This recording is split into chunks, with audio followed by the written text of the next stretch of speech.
Kita lanjutkan dialog kita pemirsa masih bersama dengan Ketua Komnas HAM Pak Ahmad Taufan Damanik. Pak Taufan, tadi Anda mengatakan ada 12 kasus pelanggaran HAM berat yang belum selesai di tangan Kejagung. Ini sebenarnya apa kendala yang dihadapi oleh Kejaksaan Agung? Apakah ada di masalah pembuktian kasus tersebut atau bagaimana? Ya, kalau secara formal yang mereka sampaikan itu. Tapi kan kami juga sudah sampaikan bahwa kami itu punya keterbatasan wewenang. Wewenang kami itu hanya penyelidikan ya. Kemudian ada hal-hal yang sifat prosedural yang menurut kami itu mungkin agak nggak enak kalau saya katakan mengada-ngada begitu. Misalnya begini ya, sumpah misalnya, sumpah dari para pihak itu. Ini ada berkas yang sudah dilakukan beberapa belas tahun yang lalu oleh komisioner Komnas HAM yang lalu. Kalau ditanyakan sumpahnya orangnya sudah meninggal kan? Kan nggak mungkin itu. Berarti kami harus melakukan penyelidikan ulang. Kalau penyelidikan ulang kan terjadi komplikasi hukum lagi gitu. Jadi hal-hal yang bersifat teknis seperti ini saya kira itu tidak perlu diperdebatkan. Toh langkah penyidikan kejaksaan kan bisa melengkapi semua itu. Kalau dibutuhkan misalnya kalau gitu kita bikin aja tim bersama Komnas HAM dengan Kejaksaan Agung mengajak Komnas HAM. Karena dibenarkan dalam undang-undang. Kami itu bisa melakukan penyidikan Komnas HAM ini. Jadi kan wewenang kami hanya penyelidikan ya. Tapi bisa nggak Komnas HAM melakukan penyidikan? Bisa. Kalau dimintain oleh Kejaksaan Agung. Pak Jaksa Agung kasih SK pada Komnas HAM, bisa melakukan penyidikan sendiri. Jadi tahapan berikutnya, walaupun itu nggak lazim ya. Atau misalnya tim penyidik Jaksa Agung itu memasukkan unsur-unsur Komnas HAM misalnya. Itu dimungkinkan. Ya ayo kita bareng kerjakan itu sama-sama, kan itu lebih konstruktif ya. Saya tempo hari juga bilang Pak Jaksa Agung, ayolah Pak kita selesaikan, nggak usah kita berdebat di media. Karena saya percaya, saya bilang, Bapak secara pribadi sama lah dengan saya. Kita ini kan sama-sama, kalau istilah saya sambil guyon ya, kita ini kan bukan pelakunya, jadi ngapain kita merasa terganggu secara psikologis ya. Kan kita ini adalah pihak yang justru bersih dari semua pelanggaran HAM itu, tetapi ingin berbakti bagi bangsa kita kan menyelesaikan masalah ini kan gitu. Jadi lebih enak sebetulnya nggak perlu ada pertentangan yang sifat personal gitu.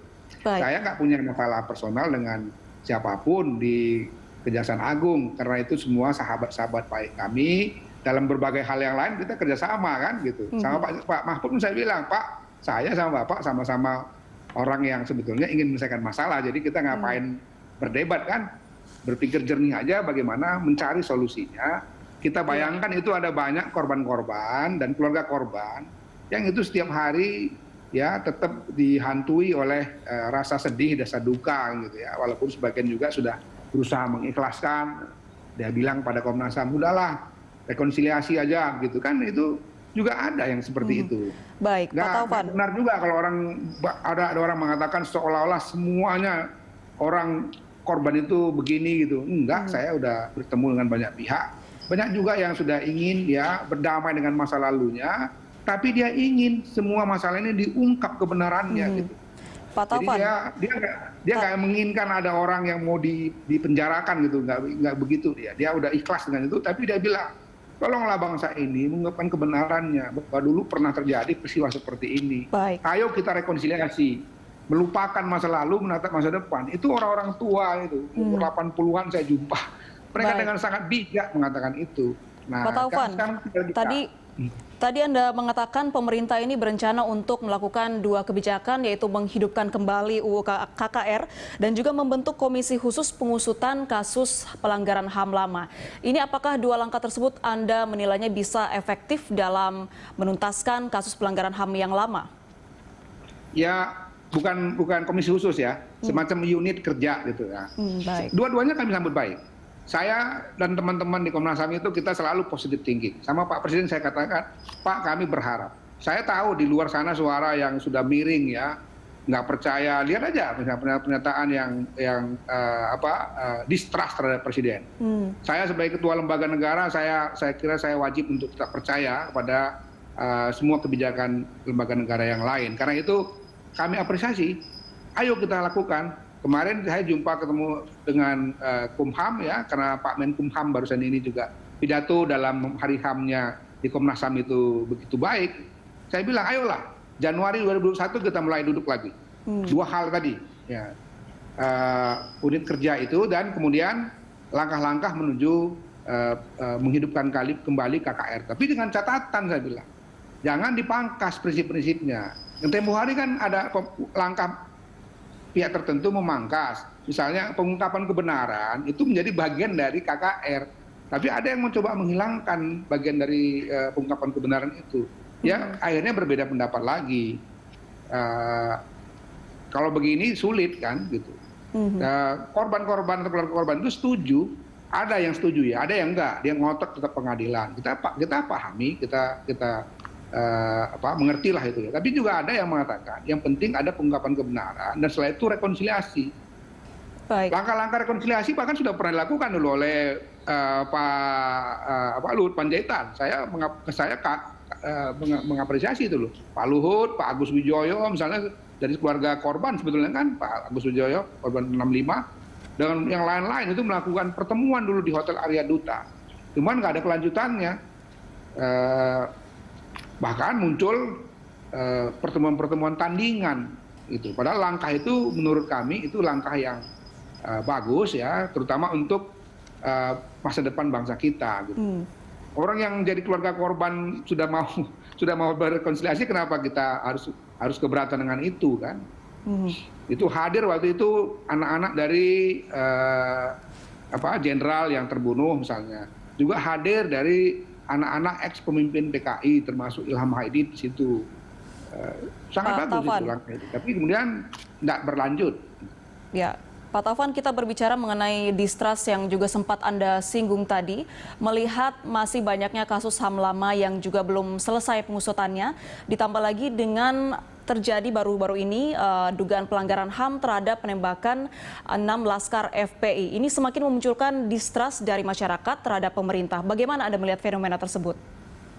Ya, itulah yang tadi saya katakan. Waktu kami terakhir bertemu Pak Presiden itu, saya menyampaikan berbagai kasus ya. Salah satunya Pendeta Yeremia. Orang kan kadang-kadang lupa dia, hanya kasus ini gitu. Hingga kemudian juga ketika Komnas HAM bikin tim dikritik, kenapa nggak ribut Sigi? Padahal dia lupa juga sebelum kasus Sigi itu ada kasus satu lagi. Ada 2 kasus bahkan di Poso. Yang itu kejadiannya berbeda. Nah, itu kita sampaikan waktu saya bertemu, saya katakan, Pak Presiden, itu ada ini kasus Pendeta Yeremia yang saya laporkan ya. Sudahlah, kita nggak punya pilihan lain saya bilang. Kalau memang ada yang salah dari aparat, hukum saja saya bilang. Supaya ada kepercayaan publik kepada penegakan hukum ini, pada sistem hukum gitu. Kemudian itu juga untuk kasus Papua, saya bilang itu pintu masuk untuk ya pemerintahan di Jakarta ini bisa berdialog lebih komprehensif dengan masyarakat di Papua. Distrust dari masyarakat Papua terhadap pemerintahan di Jakarta tinggi loh. Jangan kita anggap enteng dengan itu, sehingga kelompok-kelompok yang ingin merdeka itu mendapatkan dukungan dari publik itu. Harus diakuin itu. Kita nggak bisa menutup mata. Dulu juga kasus Aceh kan begitu ya. Orang selalu mengatakan itu kan cuma gam aja. Tidak.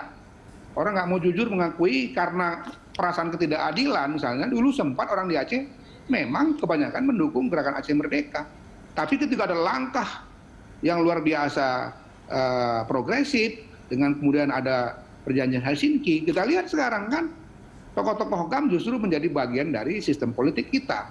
Ada yang jadi gubernur, ada yang jadi wali kota, ketua DPRA, ketua DPRK, ya kan, ada yang jadi komisaris dari BUMD dan macam-macam. Jadi semua bisa diselesaikan kalau kita mau terbuka. Nah, ini juga sama dengan kasus sekarang ini. Orang berlomba memberikan opini politiknya tanpa mau melihat satu proses hukum yang benar. Kenapa? Karena tadi udah ada distrust kepada penegakan hukum, sehingga udah bangun opini sendiri. Hoax dibangun luar biasa.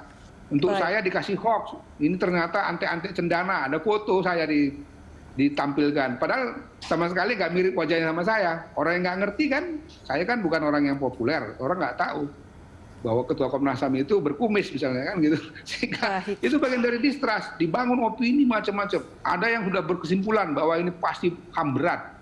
Dia nggak mau tahu bagaimana sebenarnya kronologi kejadian yang sesungguhnya seperti apa kan gitu. Belum tentu kita bisa mengatakan ini satu kesalahan dari aparat, belum tentu. Atau sebaliknya, belum tentu juga bahwa aparat benar. Ya kan? Makanya saya katakan kemarin itu ketika Kapolda kita panggil untuk kita periksa di Komnas HAM, kita katakan dalam konferensi pers kita, masyarakat jangan berkesimpulan dulu, gitu. Percayailah proses hukum. Tapi memang tidak mudah untuk meyakinkan mereka, karena tadi saya katakan ada distrust di masyarakat. Masyarakat kita sudah terkubu-kubu secara politik. Ini pilpres yang lalu itu dampaknya luar biasa itu. Jadi membuat orang sudah berkesimpulan sendiri bahwa inilah peristiwanya, gitu. Bahkan saya tonton YouTube itu. Peristiwa yang diinvestigasi Komnas HAM yang satu dengan yang lain digabung-gabung dengan satu kesimpulan tertentu. Sehingga akan menyesatkan publik. Kalau kita melihat Pak Taufan, ini di setiap pilpres kita terjadi dugaan pelanggaran HAM berat. Bagaimana Anda melihat hal tersebut? Iya, selalu dimuncul-munculkan. Tapi kan kemudian setelah itu kan tidak ada penyelesaian, bahkan mereka berkolaborasi dalam politik gitu. Jadi kan itu menunjukkan tidak ada keseriusan. Kemudian publik ini kan dibikin jadi kayak opininya menjadi terus-menerus plotting saja, tidak ada yang pasti. Kalau menurut saya, ayolah kita fokus kepada penyelesaian tadi itu. Kalau mau yudisial, pilih yang mana kasusnya yang yudisial. Ada yang kita yakini itu cukup masih artinya gini, karena kasusnya belum terlalu lama. Misalnya Wamena Wasior, Pania yang di Papua, itu belum terlalu lama. Kemudian Jambu Kepok itu udah kita tawarkan pada presiden waktu itu dan Jaksa Agung juga. Bahkan Jaksa Agung lama juga kita tawarkan yang sama untuk kita mulai yang ini. Nah, yang lain yang misalnya sudah terlalu sulit untuk dikumpulkan bukti-bukti, bahkan pelaku tadi saya katakan sudah banyak yang meninggal dunia, ya sudah itu dengan KKR, hidupkan saja lembaga KKR ini. Nah, tapi sebelum dua ini dijalankan, tadi rehabilitasi, pertolongan pada korban dan keluarga korban itu dilakukan saja. Doronglah juga pemerintah daerah untuk mengalokasikan budgetnya sedikit gitu untuk membantu mereka. Yang selama ini diberikan oleh Komnas HAM dan LPSK itu tidak memadai. Pak Taufan, BPJS gitu. Terkait dengan statement Presiden Joko Widodo yang mengatakan bahwa kebijakan harus mengedepankan ramah lingkungan dan juga perlindungan HAM, sehingga kecepatan dan juga ketepatan ini tidak bisa dipertukarkan dengan kecerobohan. Ini bagaimana Komnas HAM melihatnya?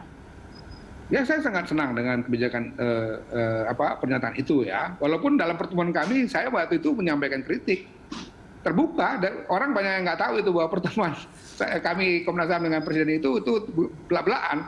Misal contoh ya, saya bilang, Pak, kami mengapresiasi Bapak mengembangkan pembangunan infrastruktur Indonesia. Kami yakin itu akan sangat bermanfaat buat ekonomi Indonesia. Tapi Bapak harus paham juga banyak laporan ke Komnas HAM yang datang dari masyarakat di mana mereka kehilangan hak atas tanahnya. Karena itu harus ada langkah-langkah yang lebih progresif. Saya nggak mengatakan bahwa pemerintah sama sekali nggak melakukan itu. Ada. Contoh saya bilang itu Yogyakarta International Airport difasilitasi oleh Komnas HAM, akhirnya kompensasinya lebih baik. Dan kalau kita lihat konflik yang tempoh hari sempat meninggi itu akhirnya reda ya. Walaupun tidak 100% selesai, nggak ada 100% selesai. Tapi setidak-tidaknya dia menemukan langkah baik. Saya katakan Pak Presiden, Pak, kita harus lakukan ini, Pak. Dia setuju. Gitu. Jadi saya buat cerita kerusakan lingkungan yang diakibatkan oleh investasi yang masuk karena tambang, karena perkebunan yang kalau kita tidak kendalikan dengan baik, itu akan merugikan masyarakat. Baik, Pak Taufan, terakhir Pak, apa harapan dari Komnas HAM terkait dengan pengusutan kasus pelanggaran HAM lama ini usai adanya penegasan kembali dari Presiden Joko Widodo? Saya tadi kan sudah sampaikan ya bahwa ketika kemarin ketemu dengan Kumham, karena saya diundang juga untuk berpidato di hari HAM-nya yang diselenggarakan oleh Kumham, saya katakan ayolah kita Januari bertemu untuk membicarakan itu tahap demi tahap. Komnas siap untuk itu. Dengan Pak Menko sudah berkali-kali saya sampaikan. Anytime Pak, kapan Bapak undang kita ngopi sore, istilah kami ngopi sore itu. Karena sore-sore sama-sama udah selesai tugas kantornya, kita duduk lagi. Bicarakan dengan baik, detail, undang para pihak yang lain. Tapi sekali lagi saya katakan, semua harus dalam rangka demi keadilan, demi rasa keadilan korban dan keluarga korban. Baik. Mereka yang harus kita dengarkan saja. Baik, artinya harus ada kemauan yang kuat dari semua pihak ya Pak Taufan. Baik, Pak Taufan terima kasih banyak telah hadir dalam Dialog Good Morning Jakarta kali ini. Terima kasih. Pemirsa Good Morning Jakarta masih akan kembali usai jeda, tetaplah bersama kami.